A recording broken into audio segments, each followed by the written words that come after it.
Bona tarda, gràcies per ser aquí. Avui continuem amb el cicle del maig de 68, després de parlar de la Primavera de Praga la setmana passada i després de l'èxit que va tenir ahir l'acte sobre música i contracultura amb Pau Riba i Jaume Sisa, avui toca el plat fort que és París. París va ser l'epicentre del maig del 68 i a banda de les revoltes d'obrers i estudiants que coneix tothom i que tantes fotografies ens ha deixat, hem pensat que seria convenient parlar del rerefons filosòfic del moviment. Quina filosofia es feia a l'època i quina influència va tenir sobre la revolta. És per aquest motiu que avui apareixeran corrents com el situacionisme de Guy Debord o la filosofia de la sexualitat, que van tenir un paper molt rellevant, però també grans noms de la filosofia francesa com Deleuze, Foucault, Lacan, Derrida, Althusser, Rancière o Badiou. I qui millor per explicar-nos aquestes qüestions que Patrice Vermeuren, un filòsof francès, professor a la Universitat de París, que va viure en persona els fets i que ha estat company de molts d'aquests filòsofs. Agraeixo que hagi acceptat la nostra invitació. Passo a presentar-lo. Patrice Vermeuren és professor a la Universitat París 8 Vincent Saint-Denis, on ha sigut molts anys cap del departament. És doctor honoris causa per la Universitat de Buenos Aires, és també investigador del Laboratoire d'études de recherche sur la logique contemporaine de la philosophie.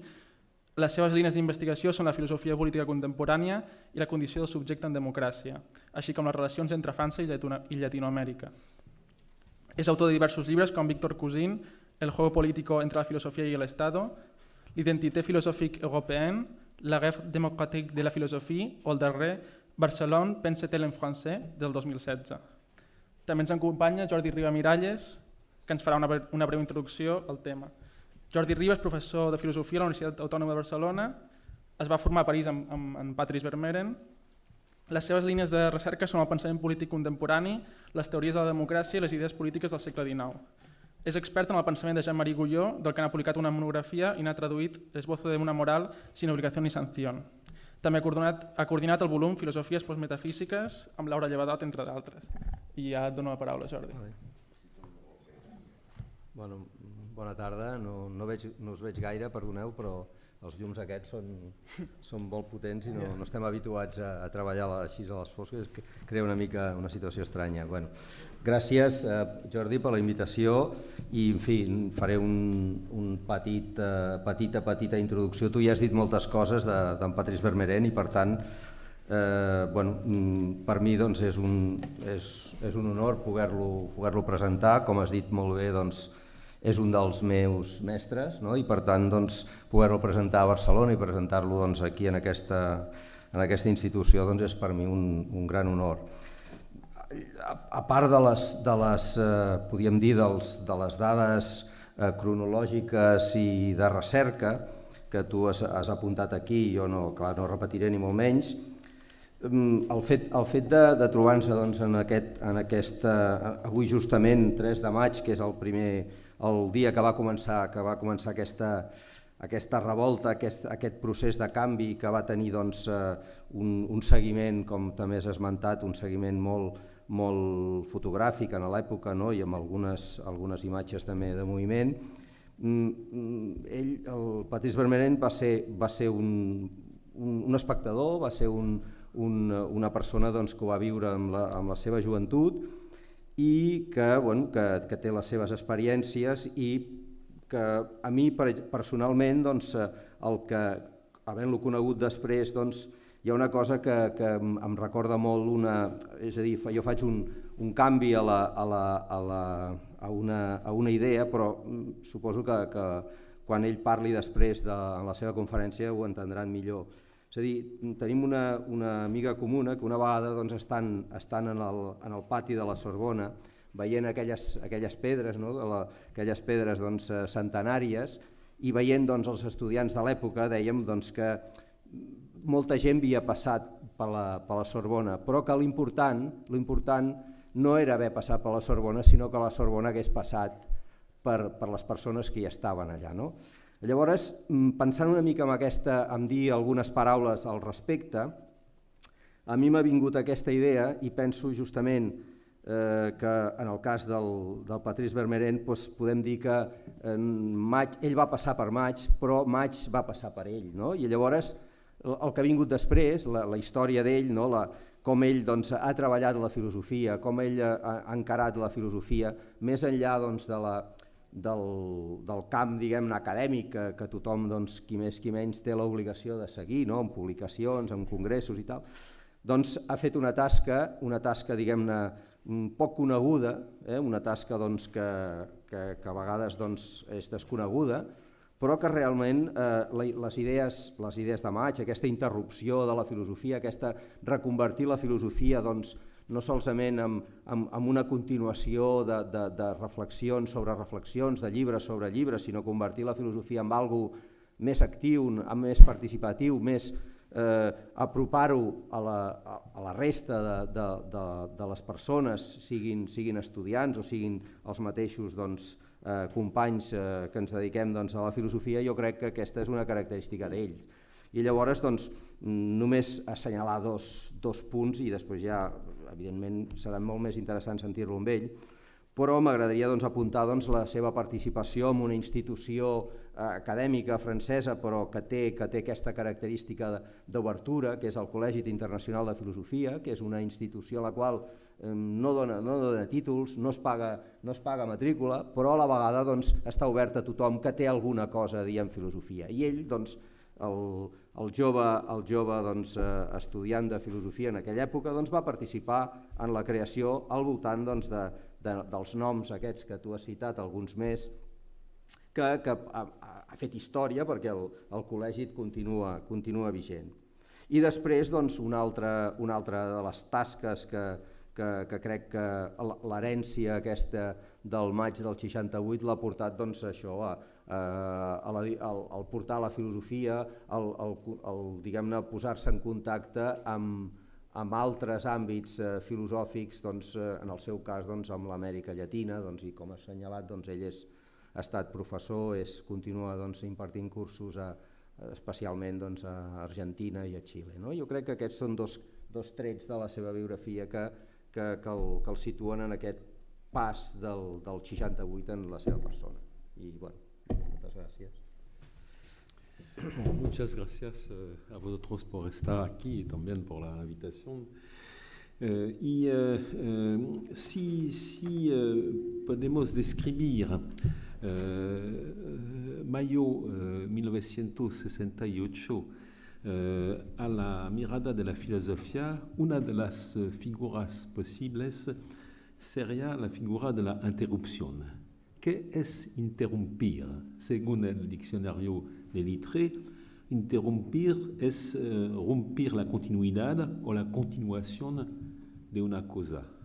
O también, segundo, es interrumpir una posesión, una prescripción en el campo del derecho. O también interrumpir es interrumpir una persona, empezar que ella puede continuar a hacer lo que ella estaba haciendo. Y también hay la idea de se interrumpir o cesar de hacer una cosa. Y este concepto va a aplicar necesariamente al menos dos órdenes de cuestionamiento. ¿Quién va a interrumpir? Y ¿qué es la cosa que está interrumpida? La interrupción sería del orden del acontecimiento, es decir, de una ruptura que va a distinguir entre un antes y un después, en una ruptura significativa. Y en un texto publicado en 1986 bajo el título La vida intelectual tiene acontecimientos, el filósofo Jacques Rancière dice que la vida intelectual es como la vida de la fábrica o la vida del trabajo, es una vida a donde no va a pasarse nada. El ruido de las máquinas o el ruido de las palabras. El acontecimiento es por cada una de estas vidas lo que viene a interrumpirla. Y la vida está, dice Rancière, más difícil a interrumpir es la vida intelectual, porque es lo que puede permitir que vamos a renunciar a escribir lo que todos los otros van a escribir o a pensar otra cosa que todos los gentes pensan. Entonces, es muy difícil un acontecimiento en el campo del pensamiento, en el campo de la filosofía. Y lo que va a estar la especificidad de mayo 68 como acontecimiento es estar el maestro acontecimiento, es estar el nombre propio de todos estos acontecimientos. No a causa de las barricadas, no a causa del título de militante, pero el acontecimiento de 1968 fue diferenciar por quién fue a volverlo la oportunidad de una delegitimación de su discurso, la posibilidad de abandonar el camino trazado de los que saben para ir a la investigación de lo que él puede decir por su propio cuento. Entonces, hay acontecimiento solamente del punto de vista de venir después. En el camino que fue hecho. Lo que puede dar todo su sentido a la cuestión que vamos a interrogar, venir después 1968. ¿Qué es venir después? Otra cosa que lo que existe antes. Y también que estaba antes de mayo 68 en la filosofía en Francia. ¿No hay un eco sobre sí? ¿Es mi falta o es una...? No. ¿Ça va? No, ahora no se oye, ¿no? Más cerca. Sí, ahora. Bon. Donc, lo que existe antes de mayo 68 en Francia es primero una filosofía institucionalizada, una filosofía de la escuela, del liceo, de la universidad, que viene del gobernamiento de la filosofía después de los primeros años del siglo XIX, una filosofía institucionalizada singularmente por Victor Cousin, el padre espiritualista ecléctico de la filosofía de la enseñanza francesa. Entonces hay esta filosofía institucional que va a perdurar hasta el siglo XX y hasta también un poco hoy. Y de otra parte, hay antes de mayo 68, después de los años 1960, un momento filosófico francés. Es decir, un momento que puede encarnarse después de gentes como Sartre en un lugar un poco marginal en relación con la filosofía universitaria. Es decir, que hay, como vosotros saben seguramente, gentes como Louis Althusser, que va a hacer una lectura estructuralista de Marx y del Capital. Hay gentes como Lacan, que va a construir también una interrogación a partir de la noción de estructura del campo de la psicoanálisis. Hay también Foucault, que puede también estar identificado como estructuralista a causa de su idea que hay un suelo epistémico que puede permitir tipos de discursos a un momento. Hay también Derrida, el filósofo de la deconstrucción, de la metafísica, y también Deleuze.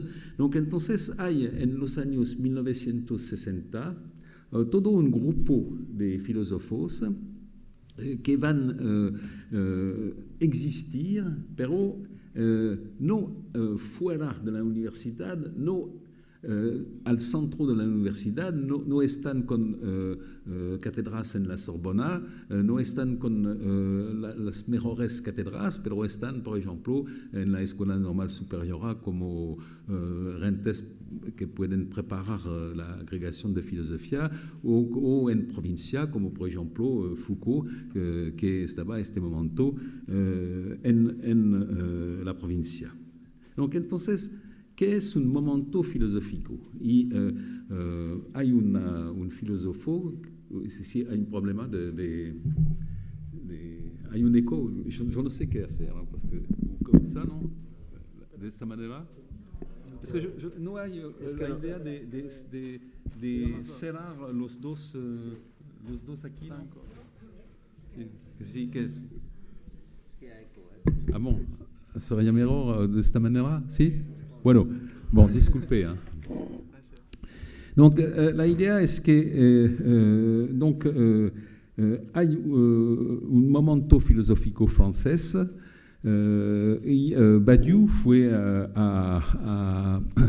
en una conferencia conocida en la Biblioteca Nacional de Buenos Aires, fue a describir el momento filosófico francés de los años 60 como un programa de pensamiento, más que obras o sistemas o conceptos. El programa de pensamiento sería, donc en estos años 60, hacer de un filósofo otra cosa que un sabio, otra cosa que el enemigo de un curo se dice, d'un prêtre. De un sacerdote. Es decir, de hacer del filósofo al lado de un sabio un luchador, un artista del sujeto, un amoroso de la creación. Y hay la idea que primero los franceses fueran a ver lo que puede pasar en Alemania, es decir, un nuevo lazo del concepto con la existencia. La idea que el concepto está vivante, que es una creación. La segunda idea de este momento filosófico francés sería un nuevo lazo entre el concepto y la acción colectiva. Es decir, la idea de una radicalidad política, la idea que el conocimiento es también una práctica y no solamente una teoría. Que hay, por ejemplo, la idea de la parte de Althusser de la posibilidad de intervenciones filosóficas. Tercera idea, también la idea de transformar la lengua de la filosofía, y por todos los filósofos de este momento filosófico hay la necesidad de trabajar el estilo, de fabricar un estilo filosófico. Derrida diría, filosofar es inventar una lengua en la lengua maternal. Y también, finalmente, una consideración de la psicoanálisis, es decir, que el inconsciente es una cosa vital que puede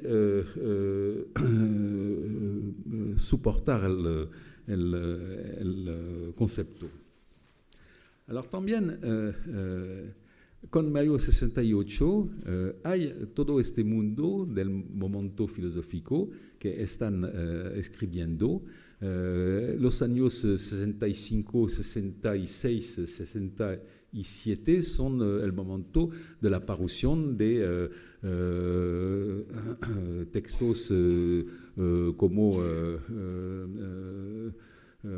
Leer el Capital, como por Marx de Althusser, o también la reedición de El Normal y lo Patológico de Canguilhem, también 1967 los textos de Derrida, También, las palabras y las cosas de Foucault, donc un momento fuerte de filosofía, pero en las no márgenes, no exteriores, pero no de una manera central de la universidad.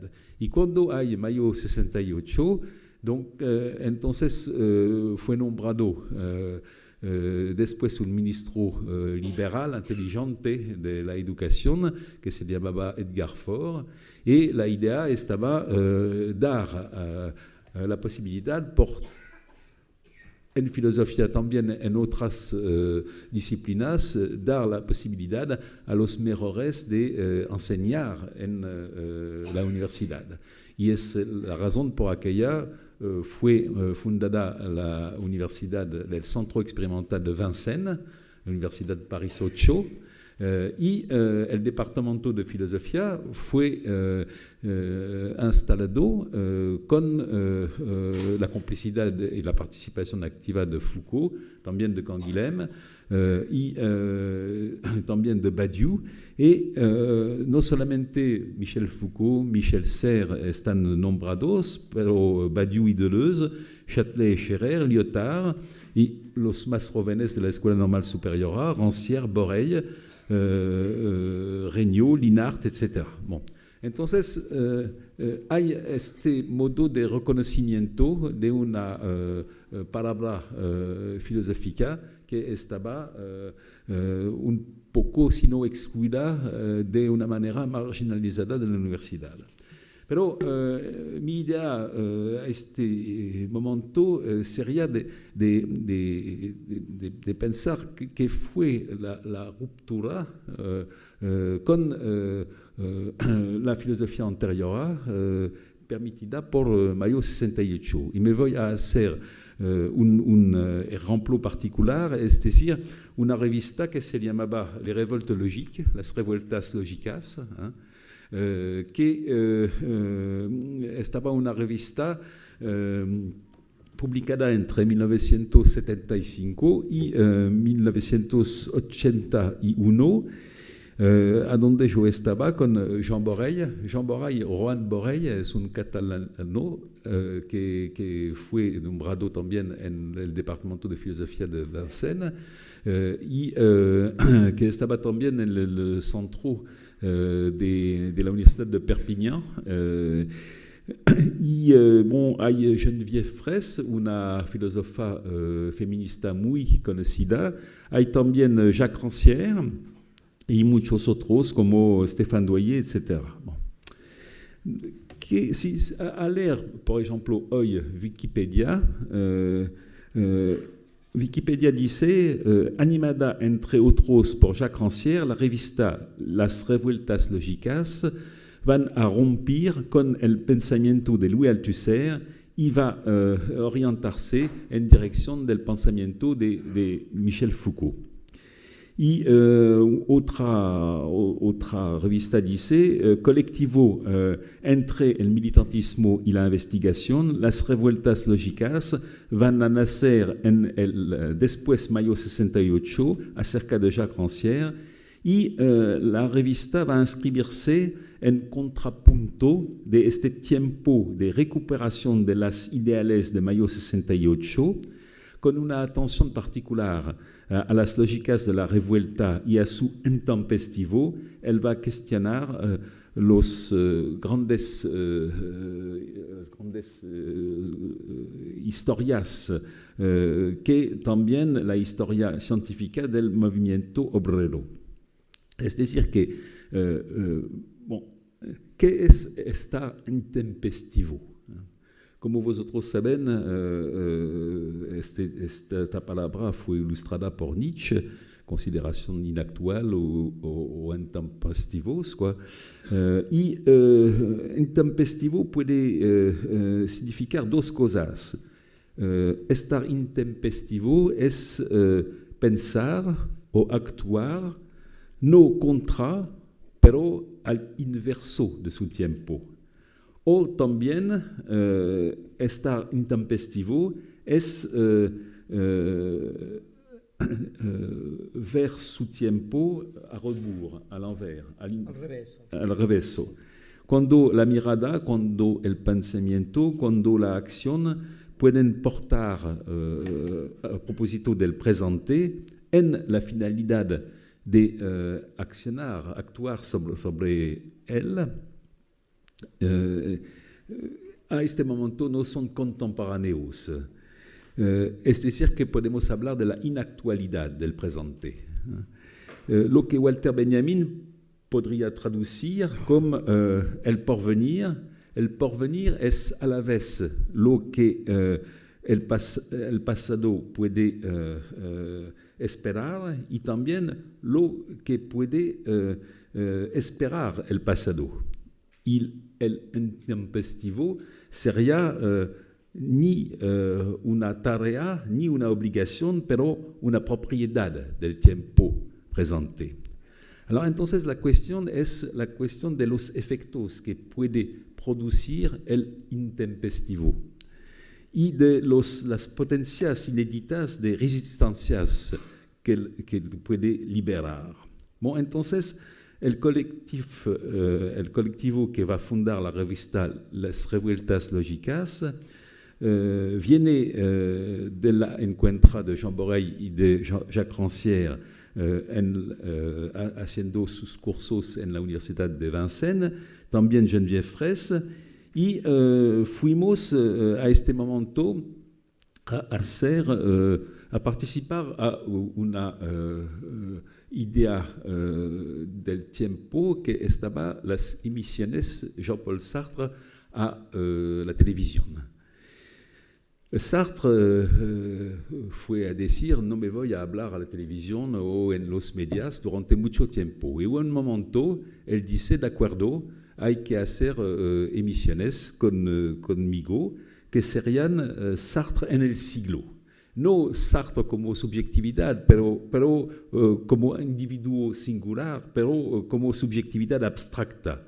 Es decir, la idea que Sartre podría hablar sobre los acontecimientos del siglo y decir cómo fue a reconocer o a desconocer las revueltas del tiempo. Y donc acerca de Sartre, hay 40 militantes de la extrema izquierda. Y nosotros, con Rancière, con Geneviève Fraisse, con Borrell, estábamos el grupo Revuelta Obrera. Y como estábamos a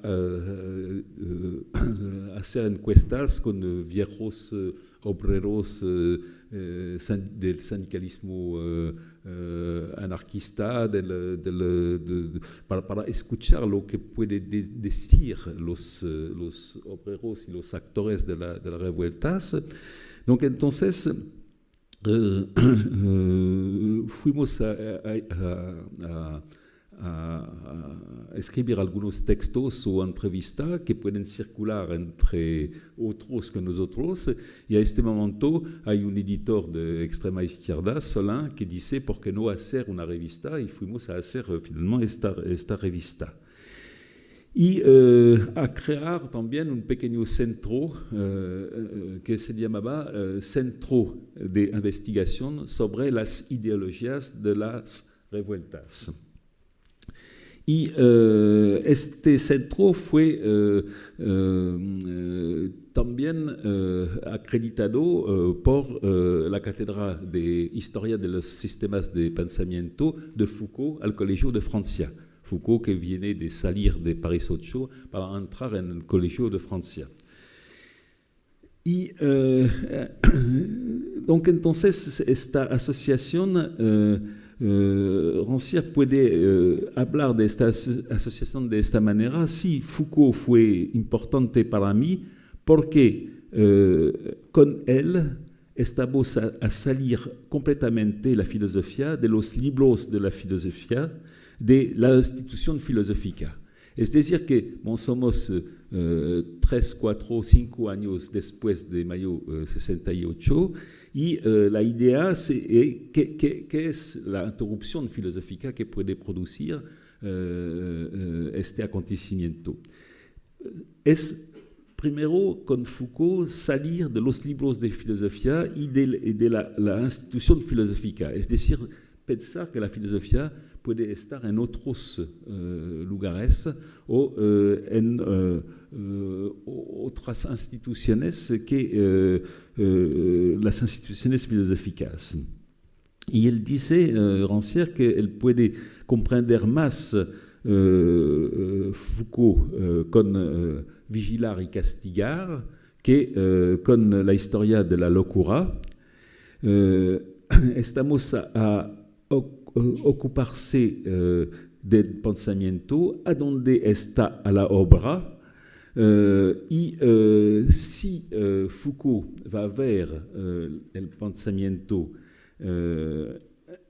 en las técnicas de poder, yo, Rancière, yo prefiero verla a la obra en prácticas que pueden resistir al poder, en las prácticas polémicas, en las luchas. Es decir, la idea que el trabajo y la reflexión de Foucault estaba a describir las técnicas de poder, cómo pueden instalarse las estrategias de poder, cómo hay cada vez un lazo entre el saber y el poder, y nosotros estaban más en la idea de ver qué pueden estar las resistencias a estas estrategias de poder. Es decir, por ejemplo, la idea que los prisioneros están con una palabra, están con un saber del cárcel, tienen teorías a propósito del cárcel, y entonces que la ciencia no viene del exterior, que todos pueden tener una producción teórica. Donc, es realmente un efecto, uno de los efectos de 68, es decir, que los intelectuales o los filósofos no están con el monopolio del pensamiento, que la vieja idea de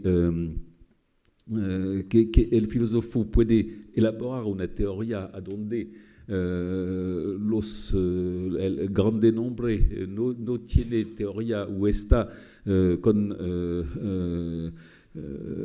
incapacidad de hablar o de producir el saber de su propio estado o de su propia opresión. Bon, es justamente lo que fue uno de los efectos de la ruptura de 68, que los prisioneros pueden, por ejemplo, saber tan que los sabios a propósito de qué es la cuestión del cárcel, de la represión, bon, etcétera, etcétera.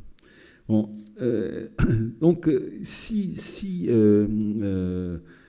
estábamos en la proximidad de Foucault, sería a causa de este lazo de continuidad entre el militantismo y el trabajo teórico, y también fuera de todo pensamiento de una teoría a una práctica. Esa es una idea bien formulada por Rancière, muy interesante, es decir, que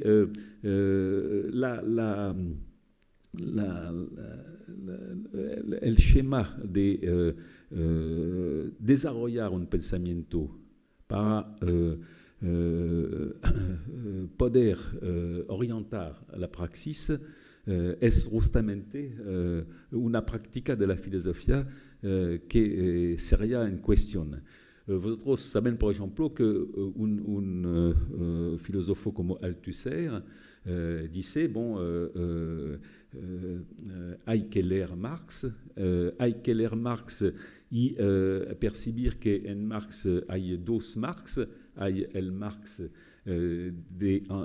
antes de los años 43-45, es decir, el Marx de los manuscritos de 44, el Marx del concepto de alienación, el Marx que está en la continuidad de la filosofía de Hegel y de la crítica de la filosofía de Hegel por los como Feuerbach, etc. Pero la idea que donc hay este Marx que está en la ideología y después hay el Marx de la ciencia, de la historia, es decir, el Marx del capital, que sería como una ciencia.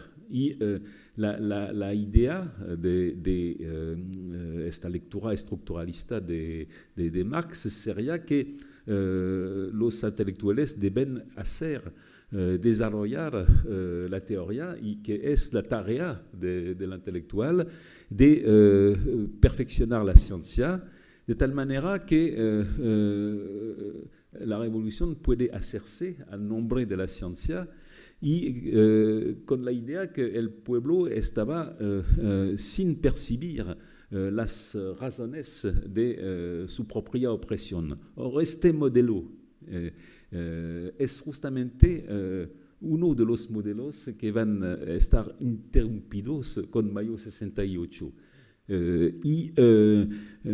Entonces, la idea es que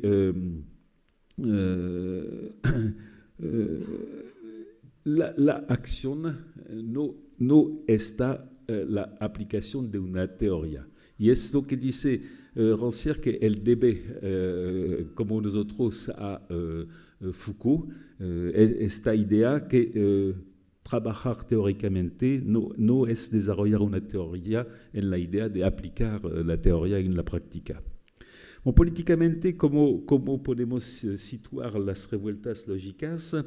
No podemos pensar estos años sin situarlos en el después de 68.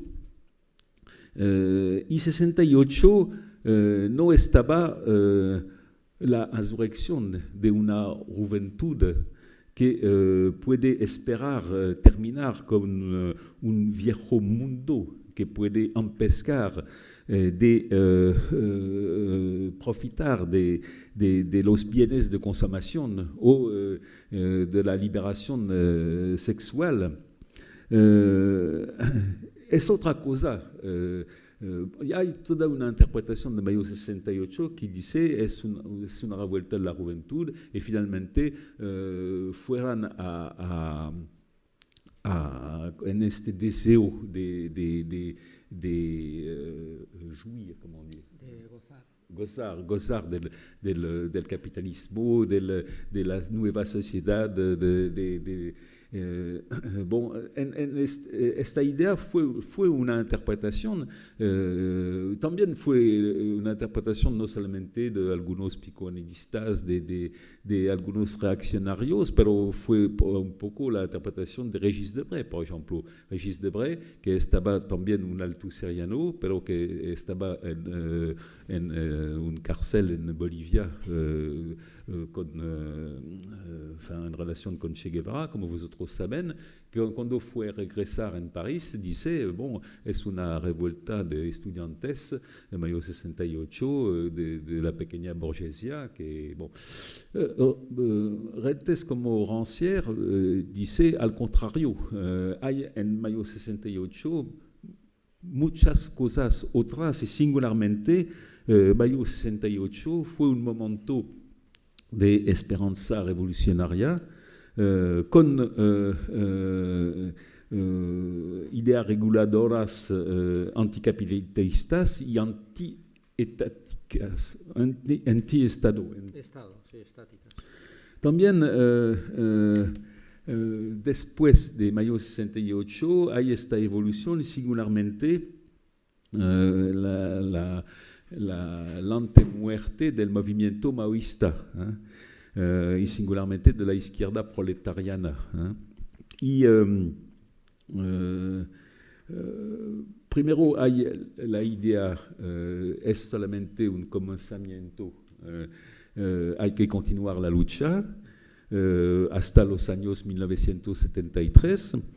Pero después hay un reflujo, hay una disolución de la izquierda proletariana en 1974-75. Y lo que hay a este momento es la restauración de los viejos partidos políticos y también la política de unión de la izquierda. Finalmente la elección de la Unión Popular con Mitterrand. Y hay también el campo intelectual, el regreso del althusserismo, o también la ideología de Deleuze-Guattari, que estaba criticando el modelo del militantismo identificado con el modelo del padre. Entonces, el nacimiento de esta revista, Las Revueltas Lógicas, puede corresponder también al momento de la revolución de Portugal, des œillets, ¿cómo se dice? La revolución des œillets de Portugal, y también las luchas de Lip.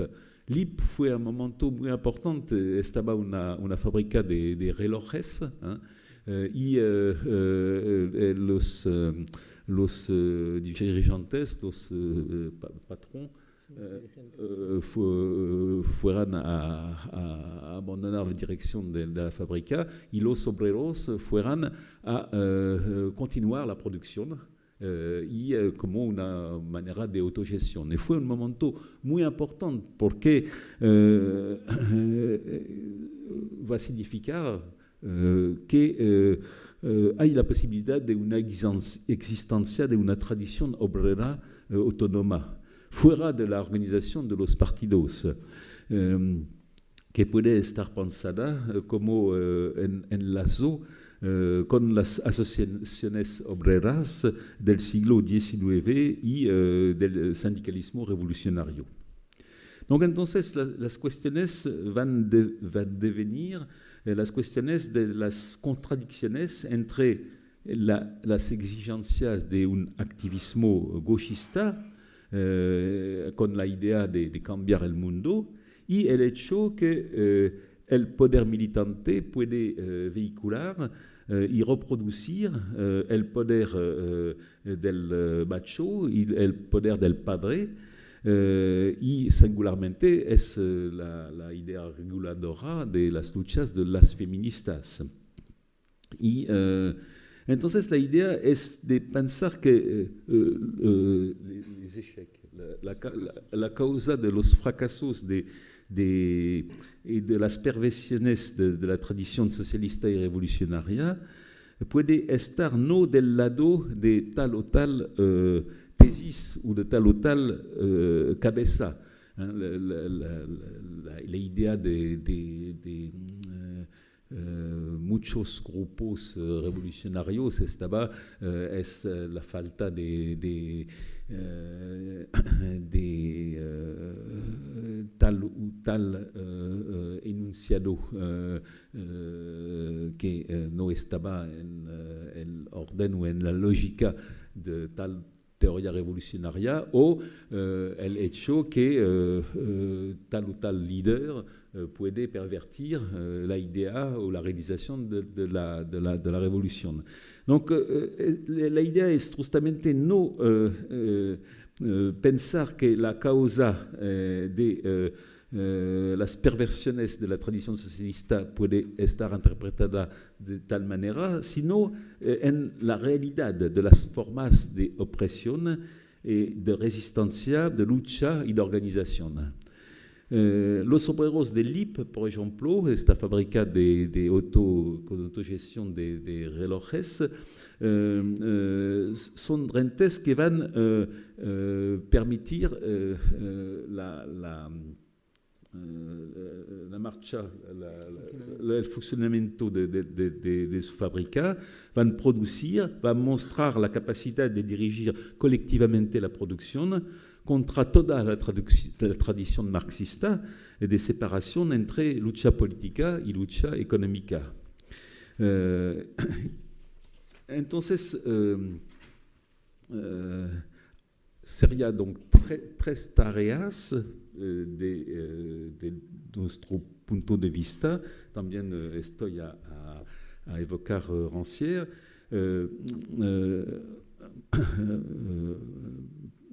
Ver las condiciones concretas de elaboración de una tradición propiamente obrera, analizar las formas de su encuentra problemática con las teorías sociales, de los socialismos utópicos hasta el marxismo, y mostrar los problemas internos de esta tradición, sus contradicciones, sus límites.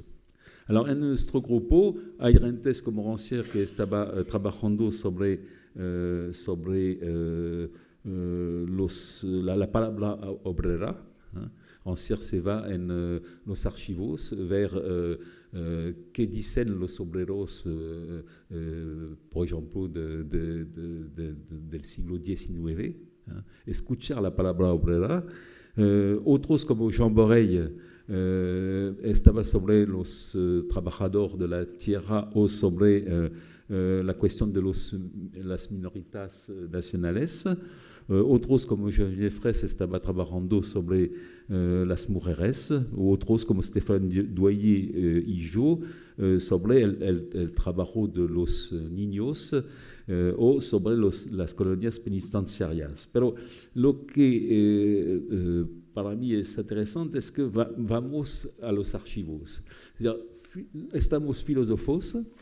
Robin filósofos, yo estaba 18 años, con 18 años en mayo 68 y 4 años de más haciendo la profesión de filósofo, de profesor de filosofía, pero vamos a los archivos. Los filósofos se van a los archivos. Y la cuestión es... bon, de una manera... Alors, ¿cuánto tiempo? Bon. De acuerdo. Donc la idea estaba primero escuchar las palabras de los gentes d'en bas, debajo, pero más pensar finalmente todas las contradicciones, la complejidad de estas palabras. Y el título, Las revueltas lógicas, viene de un poema de Rimbaud, de Arthur Rimbaud, que dice que se llama Democracia y que dice vamos a masacrar las revueltas lógicas, es decir, una palabra de militares que estaban también en un proyecto de la democracia colonial. Bon. Lo que yo lo puedo desarrollar, pero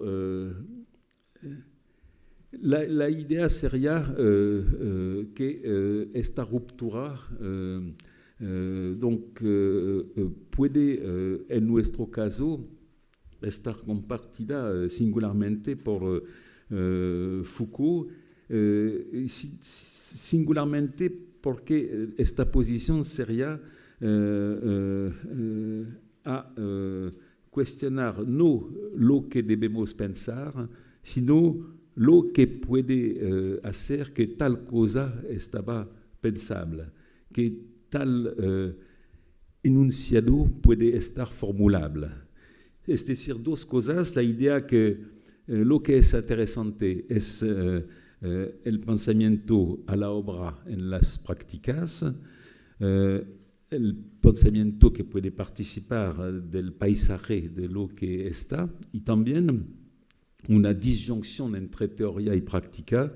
Es decir, que la idea que las articulaciones no se hacen sobre el modo de una teoría que vamos a aplicar, de un saber sobre la sociedad que puede transformarse en acción sobre la sociedad, pero mucho más bajo la forma de encuentros entre formas de discursos y de prácticas que pueden elaborarse en lugares diferentes. Bon. Yo puedo hablar una hora más, pero...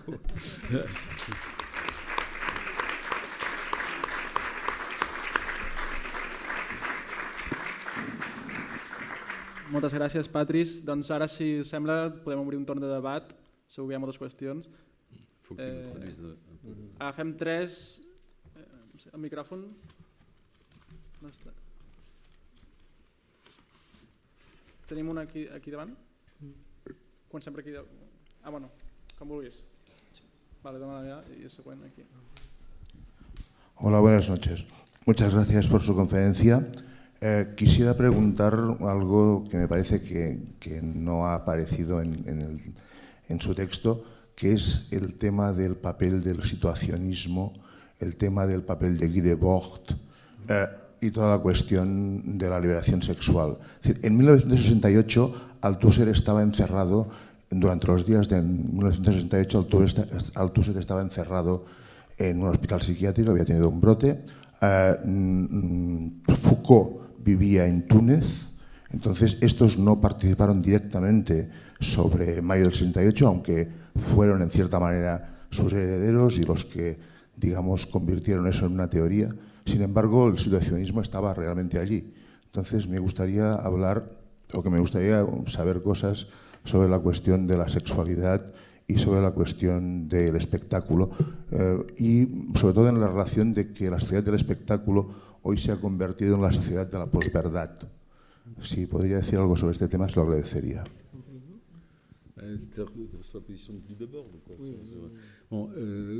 Estoy totalmente de acuerdo. Yo no fui a restituir muchas cosas de este momento de ruptura y singularmente este tema muy importante que viene de Guy Debord y del situacionismo. También yo no digo que no existe una forma de liberación sexual, de transformación de las costumbres, que viene de una cosa, también las posibilidades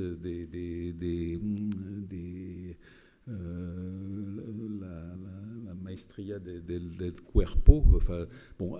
Esta dimensión fue también muy importante. Mi idea estaba solamente de ver al nivel de la práctica filosófica que en una dirección, entre otras, lo que puede transformarse, quoi. Y donc, entonces, de este punto de vista hay una falta de dimensiones en mi explicación, quoi. Yo no puedo hablar del situacionismo, pero es también una dimensión muy importante de mayo 68, quoi.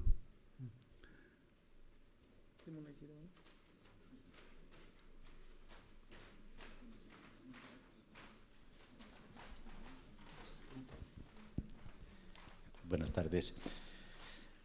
Yo he creído entender que la revolución del mayo del 68 tenía una base de pensamiento por una gente más preparada, que pensaba más, que veía las cosas, pero después las consecuencias de esta revolución me parece que no han sido tan trascendentales como en aquel momento se pensaba.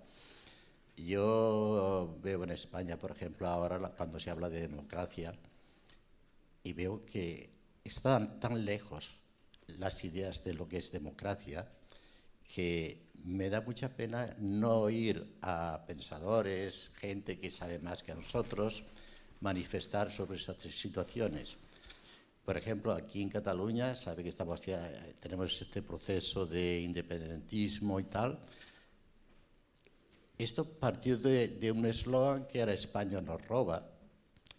Claro, y a mí no sirve como democracia, no sirve que se parta de este pensamiento de España nos roba. Yo pienso que la democracia es algo más que esto. Y después resulta que para mí faltó siempre estos pensamientos más privilegiados, incapaces de dar a conocer que una independencia como se hizo aquí tenía unas consecuencias catastróficas, porque claro, no se pensó en el poder del Estado y ahora estamos aquí en un terreno de nadie. Entonces, esta pregunta va para usted como persona del exterior, no sé la información que tiene, y para el señor que la acompaña, que sí que es de aquí de Barcelona. ¿Cuál es la pregunta? Però...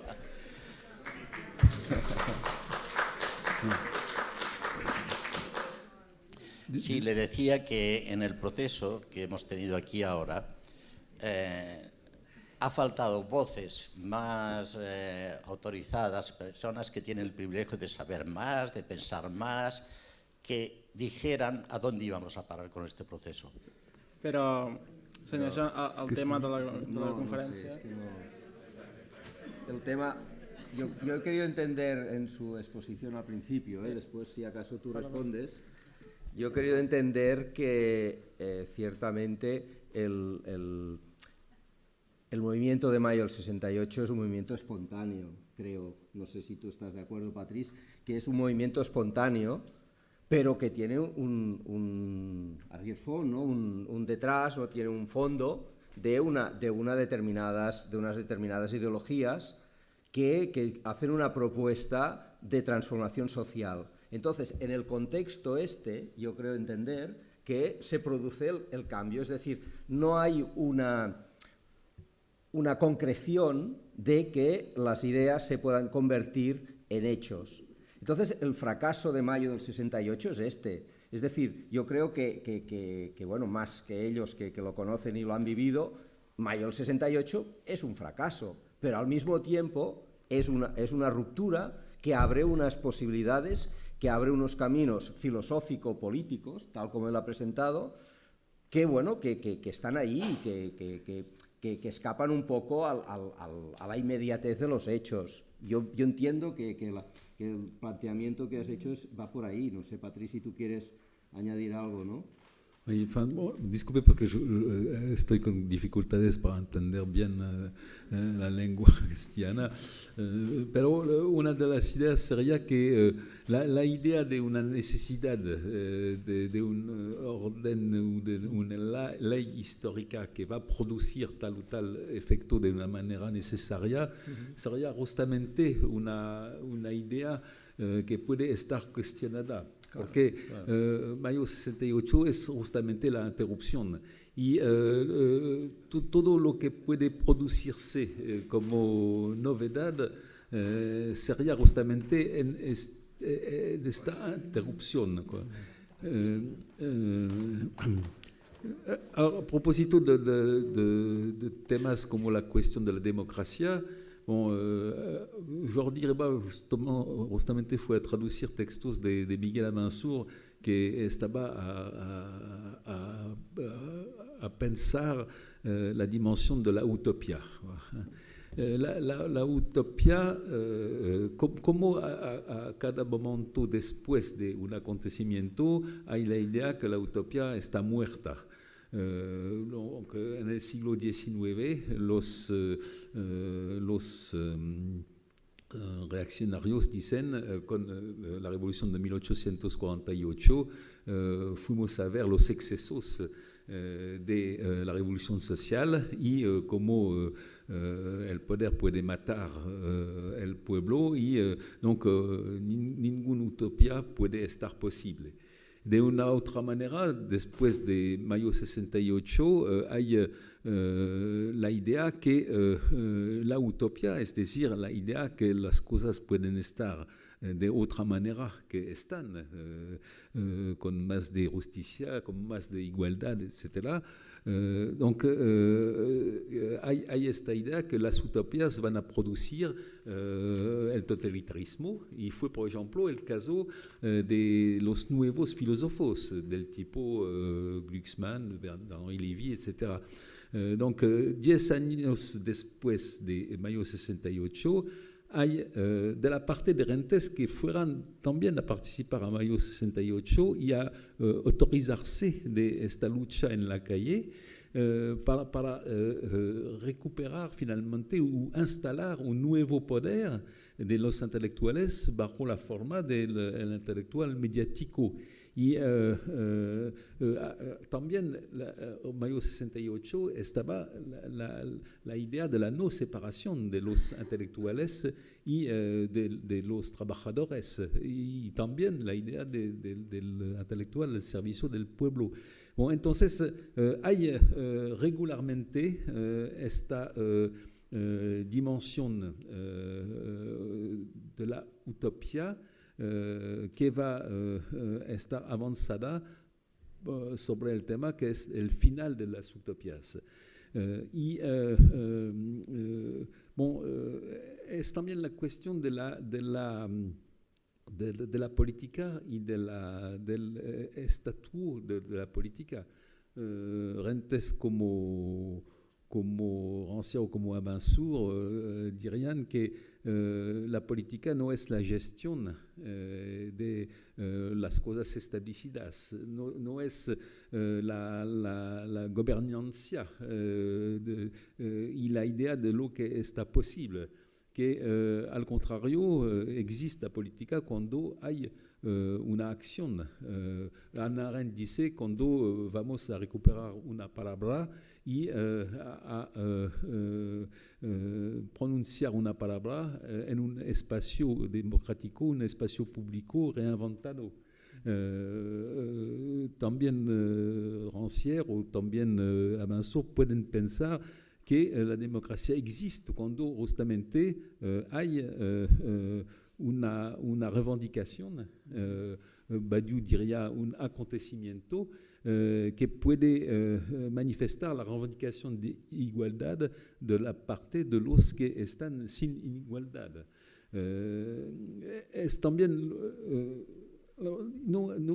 la idea que las cosas pueden reproducirse, que Mayo 68 puede regresar de nuevo, revenir. De nuevo, etc. Bon, es una idea loca, pero la idea que en tal o tal lugar, en tal o tal momento, donc el curso normal entre guiones de las cosas puede interrumpirse, es justamente muy interesante. Por ejemplo, lo que se está pasando en Cataluña es un momento interesante de reivindicación, de actuación política que puede definir de otra manera lo que es la democracia. Y yo creo que la Mayo 68 y lo que puede... Porque lo que es, de mi punto de vista, casi más interesante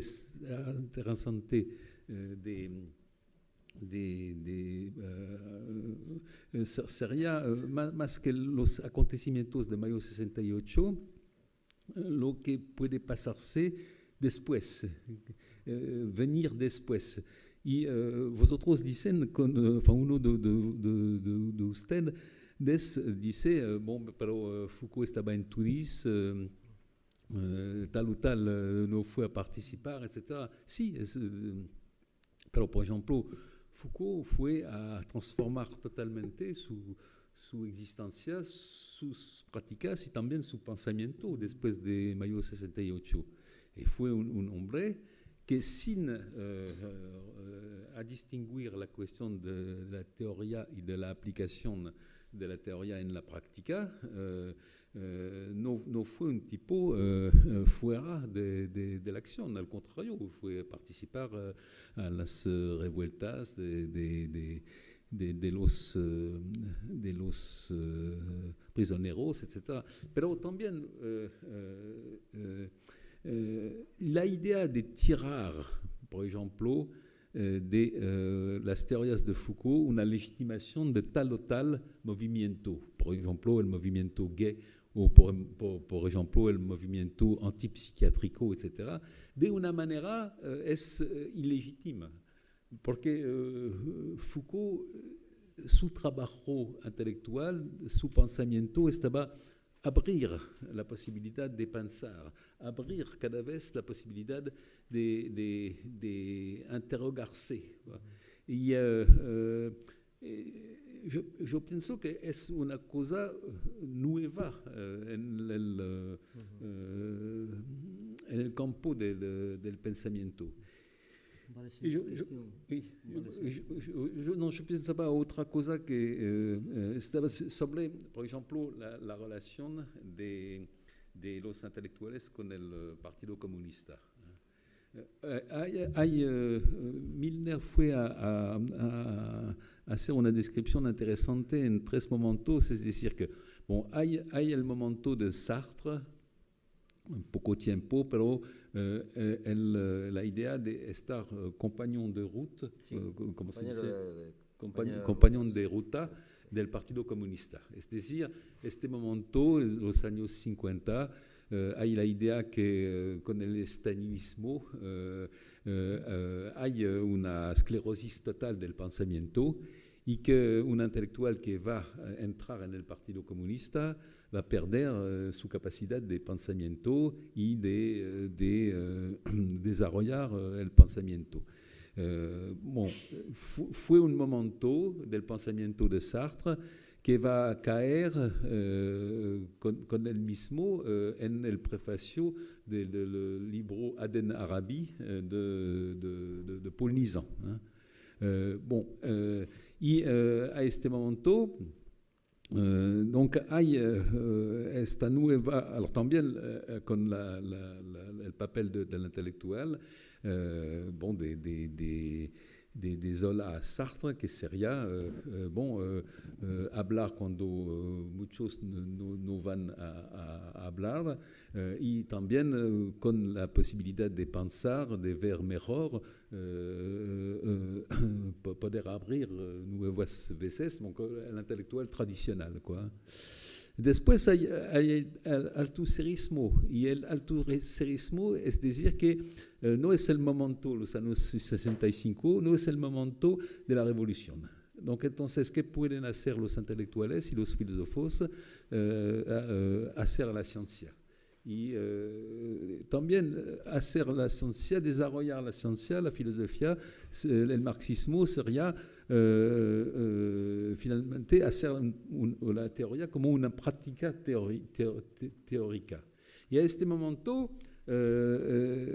la idea que un intelectual no debe entrar en el Partido Comunista va a caer, porque el intelectual puede estar con sus atributos de la pequeña burguesía sin problema, porque su papel es permitir a la ciencia de avanzar, que es el mejor servicio por la revolución.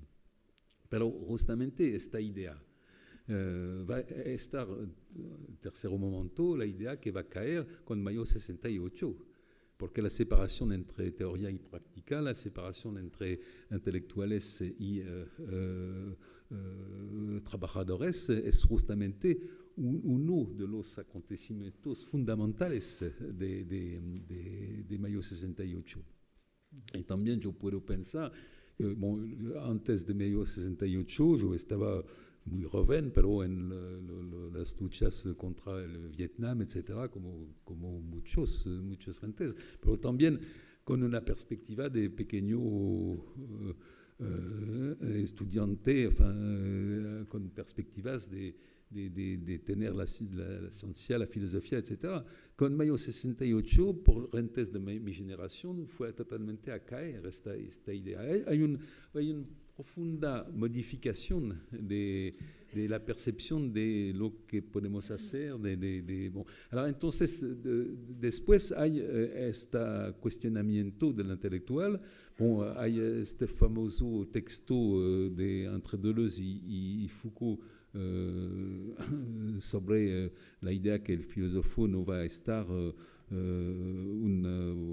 el intelectual una persona aparte, sino que es una de las funciones y también las ideas del tipo Rancière, que finalmente intelectual no significa nada al sentido de, por ejemplo, firmar como intelectual una petición. Bon, si todos están con una inteligencia igual, si todos están con un pensamiento, a este momento todos están intelectuales a un momento u otro momento, quoi.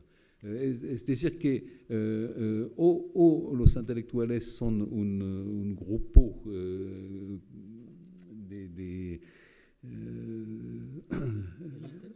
enfin, oui, o de otra manera la categoría de intelectuales es una categoría vacía.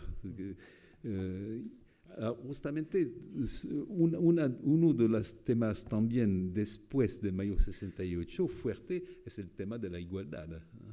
Vale ser de qüestió. Oui. Tenim aquí fa una estona. Vale.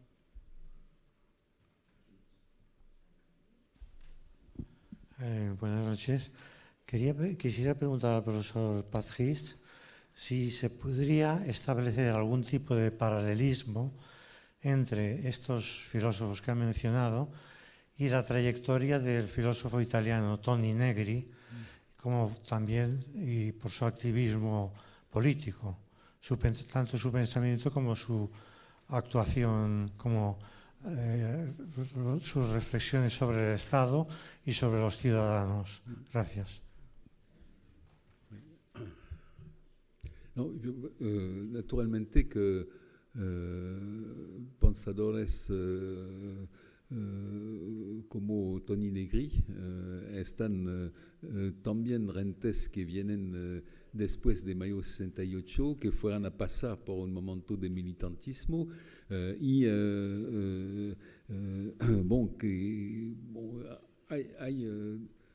hay un campo de discusiones sobre qué es el imperialismo, qué es la lucha posible, qué es la democracia posible, qué es el porvenir del comunismo.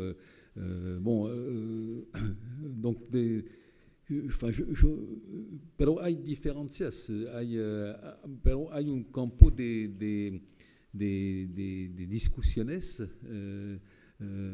que es también el porvenir de los efectos de post-68, quoi.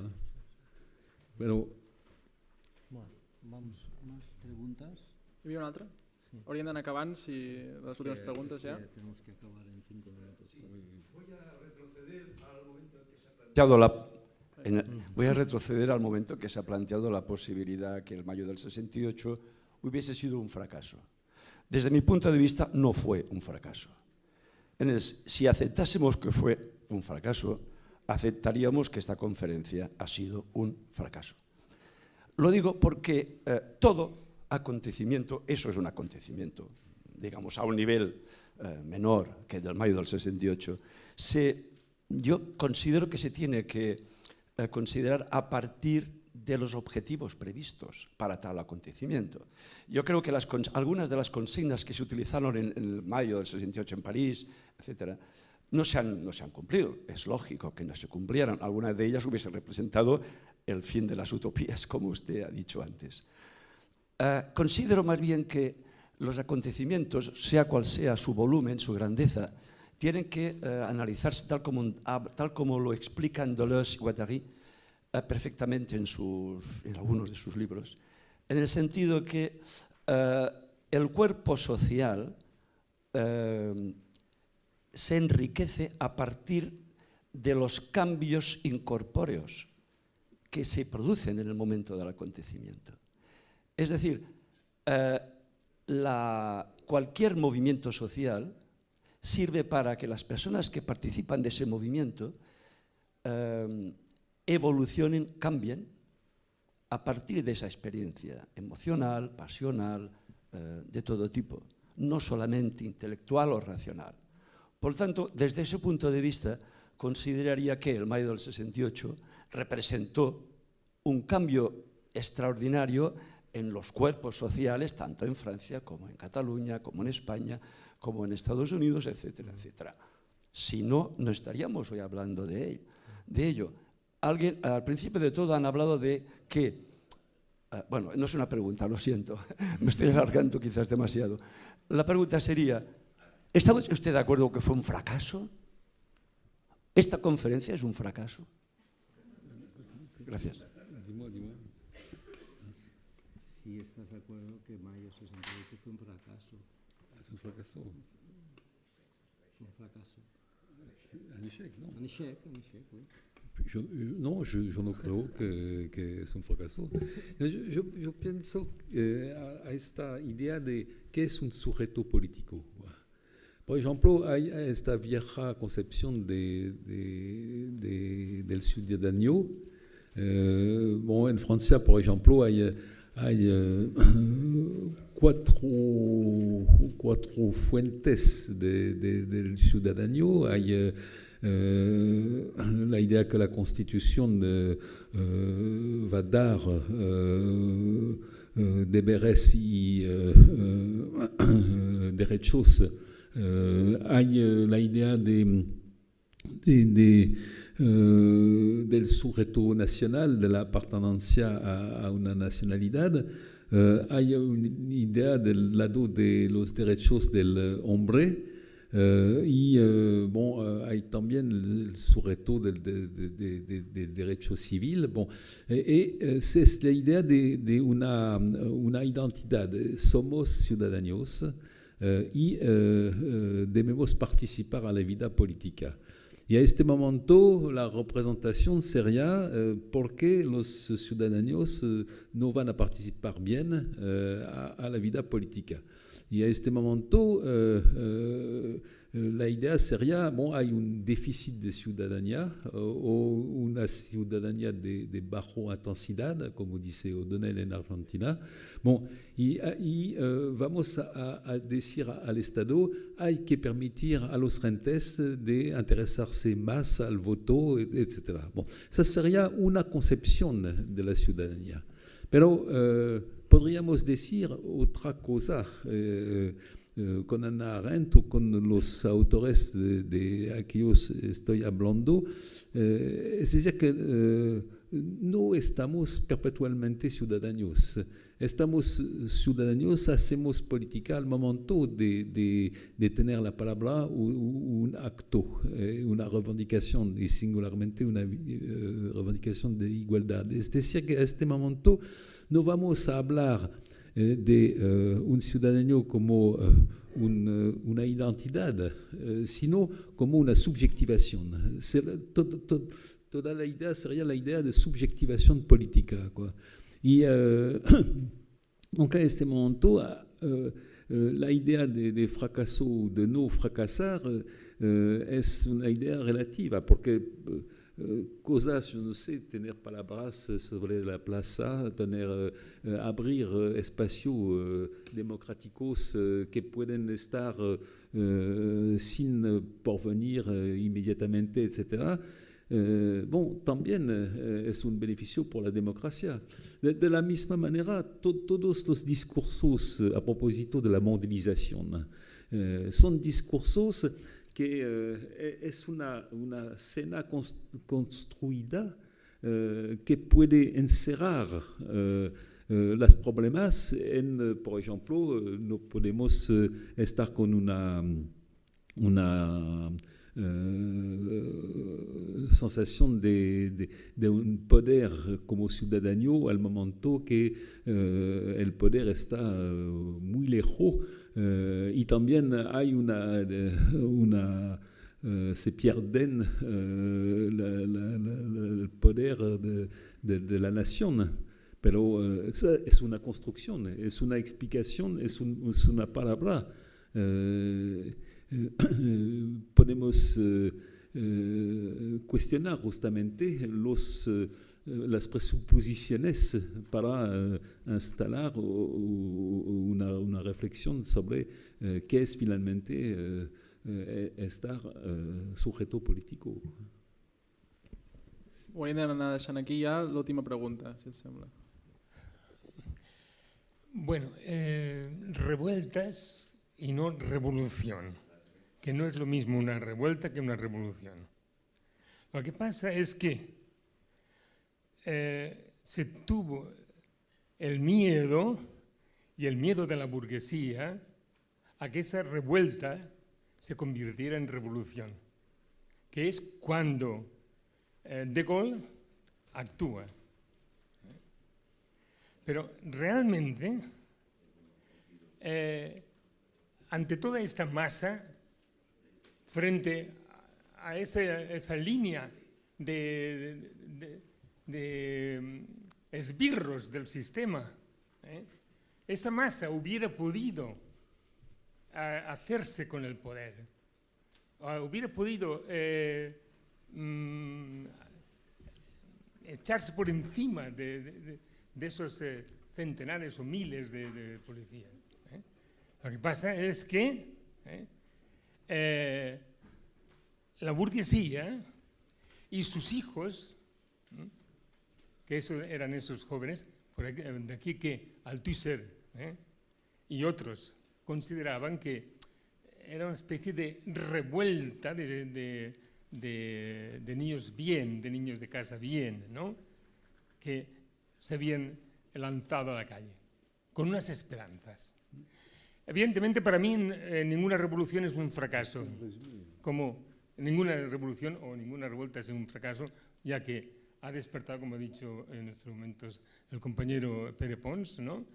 Se abren muchas perspectivas, pero realmente, si vemos que hubo una desmovilización al cabo de muy poco tiempo, hubo una vuelta de los poderes de los partidos, de los partidos con sus intereses. Ha habido, bueno, muchos del Regis Debray y tantos, ¿no?, que se subieron al machito, se subieron al carro del poder y no digamos los nuevos filósofos, ¿no?, los Metrapensers, los Glickman y Baudrillard, etcétera, ¿no?, al servicio de la ideología del sistema. Es decir, y la no creencia en la posibilidad de un cambio. Porque en mayo del 68, al menos para mí y para muchos jóvenes conmigo, sí que queríamos que cambiasen las relaciones de los medios de producción, sobre los medios de producción. Y ese fue el gran fracaso. La esperanza era hacer un socialismo en libertad. Y eso es lo que no se produjo. Y es al ver que no era posible, es cuando se vendieron al diablo del dinero, de la comodidad, etcétera, etcétera. Pero evidentemente el mayo del 68 trajo muchos cambios a través de Rancière, a través de Foucault, de Deleuze, etcétera, ¿no? Pero la pregunta también sería, que usted lo ha apuntado, ¿es posible las condiciones objetivas existen? Porque con el precariado, etcétera, ¿no?, y con la tercermundización del primer mundo, etcétera, ¿no? ¿Es posible otro mayo del 68? Las revueltas que ha habido estos fines de semana y que va a haber más en Francia, por lo menos, ¿no? Porque espero que en Francia sea aunque el egoísmo es muy grande, ¿no? Que Francia sea otra vez el motor de estas revueltas y de un posible cambio del sistema. No, en resumen, sí, te pide si c'est possible, nouveau met 68, disons, en raison de ce qui est en train d'arriver, de petites révoltes qui commencent en France quand même. No, la idea de repetir historias sobre el mismo modo, yo no creo, pero que una de las palabras de mayo 68 estaba, tenemos razón de revoltarnos, y la otra estaba al imposible, debemos, on est tenu. Ser realistas, pedir lo imposible, ¿no? Oui, ou ser realista y esperar l'imposible. Es decir, que hay ninguna razón de abandonar una lucha,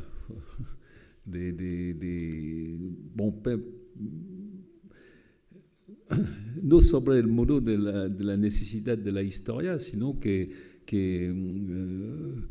la democracia está bajo la exigencia de la prueba de la igualdad y que la emancipación al frente de la dominación es la emancipación de su mismo por su mismo. Donc si hay un moral, sería esta moral. Val, doncs moltes gràcies, ho deixem aquí. Ens veiem també el dia 24 de maig, que parlarem de les dones del 68 i Simone de Beauvoir. Gràcies. En tout cas, muchas gracias y disculpe por mi dificultad de lenguaje que hace que yo no escucho muy bien las cuestiones. Quoi. Es de mi parte una falta de lengua. Quoi. Pero muchas gracias.